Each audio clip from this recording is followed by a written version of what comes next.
तो मेरी transformation journey start होती है 2019 में, जब मैं मेरे सबसे बुरे वर्जन पे था। बिकॉज 17 साल में बीपी होना, थोड़ा सा भी दौड़ूँ या कोई सी भी वर्कआउट करूँ तो सांस फूलना, वोमिटिंग जैसे लगना। तब मुझे रियलाइज़ हुआ कि ऐसे ही चलता रहा तो it will be worse for my physical health as well as my mental health. So the point is कि मैंने ऐसा क्या किया जिससे मैं यहाँ से यहाँ आ गया। और क्या आप भी ट्रांसफॉर्मेशन कर सकते हैं? तो इसका आंसर है हाँ, बहुत इजीली कर सकते हैं अगर आपने ये पॉइंट्स को फॉलो कर लिया जो मैं बताने जा रहा हूँ। देखो, सबसे पहली बात, हम में से बहुत सारे लोग अपनी लाइफ को बदलना चाहते हैं। अगर वो मोटे हैं तो वो पतला होना चाहते हैं या फिर मस्कुलर होना चाहते हैं। जहाँ भी हैं वो अपनी पोजीशन को बदलना चाहते हैं, अपने आप का एक बेटर वर्जन बनना चाहते हैं। बट वो ये सब चीज़ करना तो चाहते हैं, वो ये सब चीज़ बदलना तो चाहते हैं, बट वो खुद को बदलना नहीं चाहते, खुद की लाइफस्टाइल को चेंज नहीं करना चाहते। So if you want to be your best version, so you have to kill your old version, your worst version. Hard times create hard man. तो सबसे पहला पॉइंट आता है पेशेंस। देखो, पेशेंस नहीं रखोगे तो तुम पेशेंट बन जाओगे। बिकॉज ये जो बॉडी बिल्डिंग की प्रोसेस है, मसल बिल्डिंग, फैट लॉस या जो भी तुम्हारी ट्रांसफॉर्मेशन जर्नी है, लॉन्ग टर्म प्रोसेस होती है। तो आपको अपना फोकस, डेडिकेशन, आपका 100%, आपका हार्डवर्क बहुत लंबे समय तक देना पड़ता है। यहीं 99% लोग फेल हो जाते हैं। वो शुरू में मोटिवेट होकर, फोकस होकर स्टार्ट तो कर लेते हैं, बट 1-2 महीने के बाद जब उनको रिजल्ट नहीं मिले, इतना उनको चेंजेस नहीं देखने को मिले, तो वो गिव अप कर जाते हैं। भाई, ऐसा नहीं होता कि अगर तुमने आज जिम चालू करा तो 1-2 महीने बाद तुम्हारी सलमान खान जैसी बॉडी बन जाएगी। स्टार्टिंग के 5-6 महीने तो तुम्हें अपनी बॉडी को समझने में लगेगा, अच्छे से वर्कआउट परफॉर्म करने में लगेगा, सही पॉस्चर और सही फॉर्म सीखोगे तुम स्टार्टिंग के 5-6 महीनों में। मसल माइंड कनेक्शन बनाना सीखोगे शुरू के 1 साल में, फिर उसके बाद तुम्हें चेंजेस देखने को मिलेंगे। स्टार्टिंग में इतना कुछ नहीं होता भाई। और हमेशा कंपाउंड रिजल्ट पे बिलीव करो, हमेशा अपना 100% देते रहो, प्रैक्टिस करते रहो, चेंज होते रहेगा। फिर तुम्हें उसके बाद एक बहुत बड़ा ड्रास्टिक चेंज देखने को मिलेगा। और देखो, जो भी तुम्हारा वर्जन, तुमने जो वर्स्ट वर्जन बनाया उसमें भी तुमने बहुत टाइम लिया। जो तुम तो बहुत अच्छे से, जो तुम्हारा वर्स्ट वर्जन बना उसमें भी बहुत टाइम लगा, तो तुम्हें अपने वर्जन को सुधारने में, अपना बेस्ट वर्जन बनने में भी टाइम लगेगा। तो एक लॉन्ग टर्म प्रोसेस होती है। फिर से बोल रहा हूँ, हार्ड वर्क, कंसिस्टेंसी लगाओ, कंसिस्टेंसी लाओ, कंसिस्टेंसी इज़ द की। देखो, कंसिस्टेंसी तुम्हें रखना पड़ेगी, तुम्हें हार्ड वर्क, फोकस, पूरी डेडिकेशन तुम्हें देना पड़ेगा, तब जाके तुम्हें रिजल्ट मिलेगा। ये नहीं कि 1-2 महीने तुमने करा, वो सोचा अब रिजल्ट नहीं आ रहा या ग्रोथ नहीं हो रही तो तुमने छोड़ दिया। भाई, फिर से बोल रहा हूँ, 5-6 महीने तो तुम्हें मसल माइंड कनेक्शन बनाने में लगते हैं, फॉर्म पॉस्चर, सही फॉर्म पॉस्चर के साथ वर्कआउट सीखने में लगते हैं। तो don't waste your time, invest your time. देखो, सबसे बड़ी बात, देखो, हर समय एक जैसा नहीं होता। अभी तो तुम बहुत फोकस हो, डेडिकेटेड हो, बहुत मोटिवेटेड हो तो जिम कर रहे हैं, बट कभी कभी या तो तुम्हारी तबीयत ख़राब हो जाएगी, या सीज़न बारिश हो रही है, बेकार हो रहा है, कुछ तुम्हारी पर्सनल लाइफ में इशू आएगी। फिर भी उन सब के बाद में तुम्हें अपना 100% देना है, तुम्हें फोकस रहना है, भले ही मोटिवेटेड रहो या नहीं रहो। तुम्हें अगर मन करे या नहीं करे, तुम्हें जाना है, तुम्हें अपना बेस्ट देना ही है। फिर दूसरी आती है वर्कआउट। देखो, वर्कआउट इसमें सबसे बड़ा रोल प्ले करता है। ऐसा नहीं होता कि तुम डाइट कर लो, कोई शॉर्टकट ढूंढ लो, ऐसा इससे तुम्हारा ट्रांसफॉर्मेशन नहीं होगा। तुम्हें वर्कआउट करना ही पड़ेगा। बहुत सारे लोग बोलेंगे जिम नहीं जाते, कोई बात नहीं, अगर जिम नहीं जा रहे हो, जिम जाने का टाइम नहीं तो स्टार्टिंग घर से ही करो। पुशअप्स मार लो, चिनअप मार लो, अपनी कॉलोनी में रनिंग कर लो, स्प्रिंट लगा लो। मैंने भी अपने ट्रांसफॉर्मेशन की जर्नी घर से स्टार्ट करी थी। घर में ही पुशअप्स लगा लिए, चिनअप मार लिए, रनिंग कर ली, एप्स मार ली, यहीं से करी थी। धीरे धीरे प्रोग्रेस करो, फिर जिम जाओ। और एक बात ध्यान रखना, ऐसा नहीं होता कि सेम टाइम में फ़ैट लॉस भी कर लोगे और मसल गेन भी कर लोगे। मैंने भी स्टार्टिंग में फ़ैट लॉस करा था, फिर उसके बाद मसल गेनिंग पे आया था। तो ये मत समझना तुम फ़ैट लॉस और मसल गेन एक टाइम पे कर लो, दोनों साथ साथ कर लो, नहीं, ऐसा नहीं होता।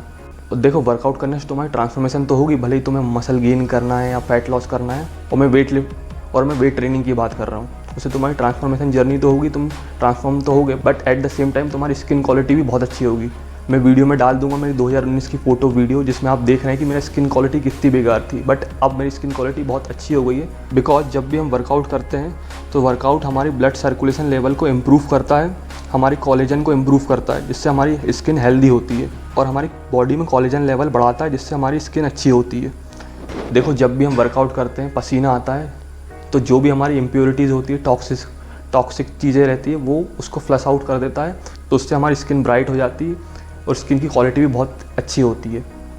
देखो, जब भी तुम्हारी बॉडी में फ़ैट परसेंटेज ज़्यादा होगा तो तुम्हारी बॉडी में ब्लैक स्पॉट्स आएंगे या ब्लैक कलर आने लगेगा, जैसे तुमने मेरी फ़ोटोज़ में देखा है। बट जब हम फैट लॉस करते हैं, जब हम वर्कआउट करते हैं, जब हमारे पसीना आता है, जब स्वेटिंग होती है, तो फिर से बोल रहा हूँ, जो टॉक्सिक, जो इम्प्योरिटीज़ होती है तुम्हारी बॉडी की, उसको वो फ्लश आउट कर देती है, जिससे तुम्हारी स्किन भी अच्छी होती है।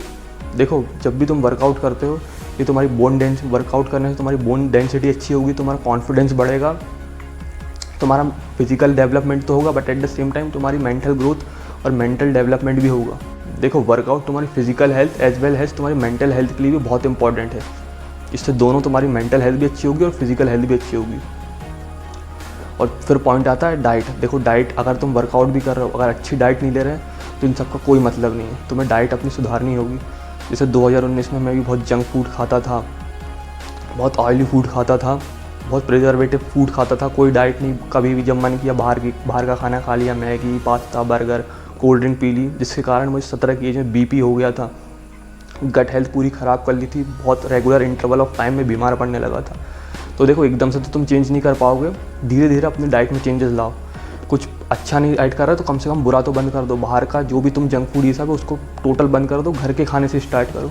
और एक बहुत बड़ी बात, कभी स्टार्टिंग में ये नहीं करना कि 150 ग्राम प्रोटीन लेना चालू कर दिया, 200 ग्राम प्रोटीन लेना चालू कर दिया स्टार्टिंग से ही, देखा देखिया अपने एकदम से बॉडी का डबल ही लेने लगे। देखो, जब भी हम जिम स्टार्ट करते हैं तो हमारी पूरी बॉडी पेन होती है, क्योंकि हमारी बॉडी को इतना आदत नहीं होती लोड लेने की। तो हम अपनी बॉडी को टॉर्चर करते हैं, उसको मसल ब्रेकडाउन होता है। तो स्टार्टिंग में हमें बहुत दर्द होता है, क्योंकि हमारी बॉडी को इतनी आदत नहीं होती लोड लेने की। ऐसे ही अगर हम प्रोटीन एकदम से इतना ज़्यादा लोड कर लेंगे तो हमारी गट हेल्थ ख़राब हो सकती है, हमारा पेट ख़राब हो सकता है, क्योंकि हमारे पेट, लीवर को इतना लोड लेने की आदत नहीं है। तो सबसे पहले जितना तुम्हारा बॉडी वेट है उतना प्रोटीन लो। जैसे 70 ग्राम है, 70 ग्राम प्रोटीन लो, फिर उसको 100 ग्राम करो, फिर धीरे धीरे बढ़ाओ, ना कि एकदम से बढ़ा दो।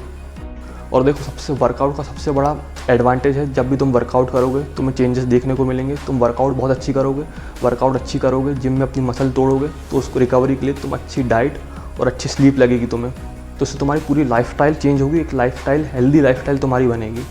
और लास्ट पॉइंट आता है डिटॉक्स योर एनवायरनमेंट। देखो, अच्छी आदतें, अच्छे लोग आपको सक्सेसफुल बना भी सकते हैं, और वहीं बुरी आदतें और बुरे लोग आपको बर्बाद भी कर सकते हैं। जो भी आपकी बैड हैबिट है, स्मोकिंग करना, अल्कोहल, रात भर जगना, पार्टीज़ करना, नेटफ्लिक्स देखना, जंक फूड खाना, कुछ भी, इनको चेंज करना पड़ेगा। जब तक अपने आप को, मैं फिर से बोल रहा हूँ, जब तक अपने आप को चेंज नहीं करोगे तुम्हें कोई चेंज देखने को नहीं मिलेगा। जैसे मैं भी बहुत पहले बहुत पार्टीज़ करता था, रात में जग रहा हूँ, कुछ भी जंक फूड खा लिया, तो इनको मैंने भी बंद करा। और सबसे बढ़िया पॉइंट, शाम को जिम करना स्टार्ट कर दो। शाम को जिम करोगे, देखो तुम्हें बाहर जाने का टाइम नहीं मिलेगा, दोस्तों के साथ जाने का टाइम नहीं मिलेगा, बाहर कैफ़े इन सब पे जाने का, जंक फूड खाने का टाइम नहीं मिलेगा। तुम्हारी लाइफस्टाइल अच्छी हो जाएगी। शाम को वर्कआउट करोगे, थक जाओगे, नींद जल्दी जाएगी, जल्दी सोओगे तो जल्दी उठोगे, डाइट अच्छी करोगे, क्योंकि बाहर का फिर जंक फूड खाने को मिलेगा नहीं। इससे तुम्हारा लाइफस्टाइल अपने आप ही अच्छा हो जाएगा, तुम्हें बाकी चीज़ों का टाइम ही नहीं मिलेगा। तो अपनी डाइट में फ़ैट भी इंक्लूड करो, कार्ब्स भी इंक्लूड करो, प्रोटीन भी। ऐसा नहीं कि फ़ैट कार्ब्स नहीं ले रहा। देखो, जो भी वर्कआउट कर रहे हो, तुम्हें वर्कआउट परफॉर्म करने के लिए एनर्जी तो चाहिए, और एनर्जी कहाँ से आएगी? कार्ब्स से आएगी। तो सही मात्रा में प्रोटीन भी लो, कार्ब भी लो और फैट भी लो। पूरे विटामिन, मिनरल, जो भी अपने, अगर कोई विटामिन की कमी है तो विटामिन, मल्टीविटामिन लो। अपनी डाइट पूरी तरीके से सुधारो। इसकी वीडियो मैं अलग से बना दूंगा। अपनी बॉडी में प्रोटीन इंटेक अच्छा करो, कार्ब इंटेक रखो, फैट इंटेक रखो, बिकॉज वर्कआउट परफॉर्म करने के लिए तो एनर्जी चाहिए ना। और देखो, अगर तुम्हें अपना बेस्ट वर्जन बनना है, फिर से बोल रहा हूँ, तो तुम्हें जो तुम्हारा पुराना वर्जन है, तुम्हारा जो बेकार वर्जन है, उसको मारना पड़ेगा। ये छोटी छोटी चीज़ें हैं, इनको कंसिस्टेंसी के साथ करते रहो, धीरे धीरे तुम्हें चेंज मिल जाएगा। एकदम से चेंज नहीं दिखने को मिलेगा। फिर से बोल रहा हूँ, कंपाउंड रिजल्ट पे बिलीव रखो, अपना हार्डवर्क देते रहो, प्रैक्टिस करते रहो, डाइट फॉलो करते रहो, फोकस रहो, पेशेंस रखो, फिर तुम्हें बहुत ड्रास्टिक चेंज मिलेगा। अगर नेचुरल कर रहे हो तो इसमें टाइम तो लगता है, तो पेशेंस रखो, रिजल्ट तुम्हें बहुत अच्छा मिलेगा। अगर वीडियो अच्छी लगी हो तो लाइक करना, सब्सक्राइब करना। Thank you.